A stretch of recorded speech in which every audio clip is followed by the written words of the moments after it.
¿Alguna vez te ha pasado esto? Te presentan a alguien, le das la mano, escuchas claramente su nombre. 5 segundos después, ya lo olvidaste. Pero esa misma noche, una canción que no escuchabas desde hace 15 años empieza a sonar en una tienda. Y, de repente, recuerdas toda la letra, incluso la siguiente estrofa, incluso la melodía, incluso donde estabas la primera vez que la escuchaste. ¿Cómo es posible? ¿Cómo puede tu cerebro olvidar el nombre de una persona que acabas de conocer, pero recordar una canción que no escuchabas desde hace una década? Parece un fallo, pero en realidad es una de las estrategias de supervivencia más sofisticadas que la evolución ha construido, porque tu cerebro nunca fue diseñado para recordar todo, fue diseñado para olvidar casi todo. Y lo más sorprendente es que probablemente, mientras ves este documental, tu cerebro ya está decidiendo qué partes olvidará antes de que termine. Tu cerebro recibe una cantidad de información imposible de imaginar. Cada segundo, millones de señales llegan desde tus ojos, desde tus oídos, desde tu piel, desde tus músculos, desde tus órganos. Además, aparecen pensamientos, recuerdos, emociones, conversaciones internas, imágenes, olores, sensaciones. Si tu cerebro intentara guardar absolutamente todo, colapsaría.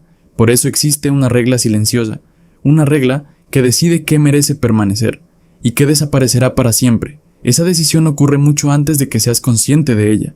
De hecho, cuando conoces a una persona nueva, tu cerebro todavía no sabe si volverás a verla. Para él, ese nombre es solo un sonido más. Nada indica que vaya a ser importante. Entonces hace algo muy inteligente. No gasta demasiados recursos. Lo deja en una especie de sala de espera. Si vuelves a escuchar ese nombre varias veces, si esa persona empieza a formar parte de tu vida, entonces el cerebro dice, esto sí merece espacio, y comienza a consolidar el recuerdo, pero la mayoría de los nombres nunca llegan a esa fase. Simplemente desaparecen. Ahora piensa en una canción, no la escuchas una sola vez, la escuchas decenas, a veces cientos, incluso miles de veces. Además, no llega sola, llega acompañada de emociones, de personas, de lugares, de momentos importantes, tu primer amor, un viaje, una fiesta, la graduación, un cumpleaños, una despedida. Sin darte cuenta, esa canción queda conectada a una enorme red de recuerdos. Y ahí está la diferencia. Tu cerebro no almacena recuerdos como una computadora guarda archivos. Los almacena como una red gigantesca. Cada recuerdo está conectado con cientos de otros. Cuantas más conexiones tiene, más difícil resulta perderlo. Eso explica algo muy curioso. A veces olvidas el nombre de un actor. Sabes perfectamente quién es. Has visto 20 películas suyas. Puedes describir su rostro. Incluso recordar diálogos completos. Pero el nombre no aparece. Entonces alguien lo dice, y de inmediato lo reconoces. El recuerdo nunca desapareció, solo estaba escondido. Esto se conoce como problema de recuperación. No siempre olvidas la información, muchas veces simplemente no encuentras el camino para llegar hasta ella. Es como tener un libro en una biblioteca inmensa, pero haber olvidado en qué estante lo dejaste. El neurocientífico Endel Tulbin dedicó gran parte de su carrera a estudiar precisamente este fenómeno. Descubrió que recordar depende enormemente del contexto. Una pequeña pista puede abrir una puerta enorme, un olor, una fotografía, una calle, una canción. Y aquí aparece uno de los mayores superpoderes de la música. La música viaja por muchas regiones cerebrales al mismo tiempo. No activa únicamente la memoria, también activa las emociones, el movimiento, la atención, la anticipación, incluso áreas relacionadas con el lenguaje. Mientras escuchas una canción, tu cerebro está trabajando como una orquesta completa, no como un solo instrumento. Por eso las canciones sobreviven durante tanto tiempo. Y eso también explica algo que probablemente has visto. Personas con enfermedades neurodegenerativas avanzadas que apenas reconocen a sus familiares, pero pueden cantar canciones aprendidas hace 50 años. Parece un milagro, pero es neurociencia. En pacientes con enfermedad de Alzheimer, algunas redes relacionadas con la memoria musical pueden conservarse durante más tiempo que otras formas de memoria. No ocurre en todos los casos, pero sucede con suficiente frecuencia como para haber cambiado la forma en que muchos especialistas utilizan la música en terapias. Imagina esa escena. Una mujer lleva años sin reconocer a su hijo, permanece en silencio, parece desconectada. Entonces comienza a sonar la canción favorita de su juventud. Poco a poco, sus labios empiezan a moverse. Después canta, recuerda la letra completa. Durante unos minutos, parece regresar, como si una parte de su identidad hubiera permanecido escondida detrás de esa melodía. Es uno de los fenómenos más emocionantes que la ciencia ha observado. Pero espera, porque la verdadera pregunta no es por qué recuerdas canciones. La verdadera pregunta es, ¿por qué la música tiene tanto poder sobre el cerebro? La respuesta comienza hace mucho antes de que existieran los teléfonos, antes de las ciudades, antes de la escritura, antes incluso de la agricultura. Durante cientos de miles de años, nuestros antepasados vivían en pequeños grupos. No tenían libros, no tenían papel. Todo el conocimiento debía transmitirse de memoria, y aquí apareció una herramienta extraordinaria: el ritmo, la repetición, la melodía. Las historias cantadas eran mucho más fáciles de recordar que una lista de palabras. Algunas investigaciones en psicología cognitiva muestran que la estructura rítmica facilita el aprendizaje y la recuperación de información. No era entretenimiento, era tecnología de supervivencia. Las canciones ayudaban a recordar rutas, plantas comestibles, historias del grupo, normas sociales, incluso rituales. En otras palabras, la música fue una memoria externa, mucho antes de que existiera el papel, y quizá todavía seguimos utilizando ese antiguo mecanismo sin darnos cuenta. Piensa en esto. Cuando eras niño, ¿aprendiste el alfabeto cantando? ¿Las tablas de multiplicar tenían ritmo? ¿Todavía recuerdas alguna canción infantil que no escuchas desde hace años? Seguramente sí, y lo más curioso es que probablemente olvidaste qué comiste hace 8 días.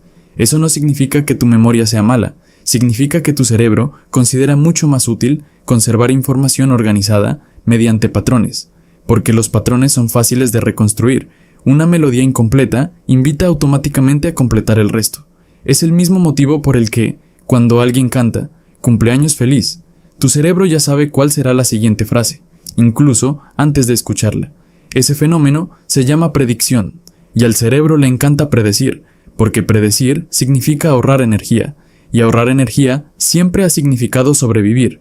De hecho, gran parte de tu vida consiste en hacer predicciones sin darte cuenta. Predices cómo caminar, cómo hablar, cómo conducir, cómo lanzar una pelota, cómo terminará una frase, y también predices una canción. Cuando la melodía hace exactamente lo que esperabas, sientes satisfacción, pero cuando introduce una sorpresa agradable, tu cerebro responde con una descarga aún mayor de interés. Es una combinación perfecta entre orden y novedad, y esa mezcla es increíblemente poderosa. Pero aquí ocurre algo todavía más sorprendente. La música no solo despierta recuerdos, también puede fabricarlos. Piensa en una película. Ahora intenta recordar una escena que te haya emocionado profundamente. Es muy probable que, junto con las imágenes, también aparezca la banda sonora, y si eliminas esa música de la escena, la emoción cambia por completo. Los directores de cine lo saben desde hace décadas. La música no acompaña la historia, la dirige. Le dice a tu cerebro cuándo sentir miedo, cuándo relajarse, cuándo llorar, cuándo esperar algo extraordinario. Sin darte cuenta, una simple secuencia de notas modifica la forma en que interpretas la realidad, y eso ocurre porque la memoria nunca trabaja sola, siempre está acompañada por las emociones. El neurocientífico Joseph Ledoux demostró que estructuras como la amígdala ayudan a dar prioridad a los recuerdos emocionalmente relevantes.